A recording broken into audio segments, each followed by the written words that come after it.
4 na pirasong itlog at isang white onion. Yan ang ating recipe na gusto na namang ibahagi sa inyo. Simplihang pamamaraan ng pagluluto ng dalawang ingredients. So, ayan guys, onion. White onion natin. Lagyan natin ng 4 na pirasong itlog. Isa.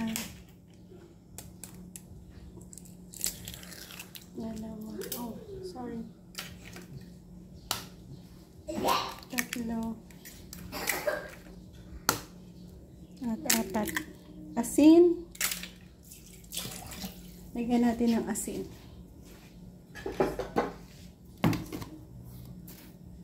Asin na yan.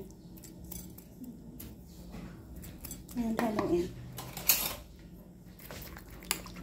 Umuusok na kawali na may mantika. Add-on ang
So, ayan guys, dito na ako mag-end. Thank you for joining me sa aking simplihang pamamaraan ng pagluluto ng breakfast.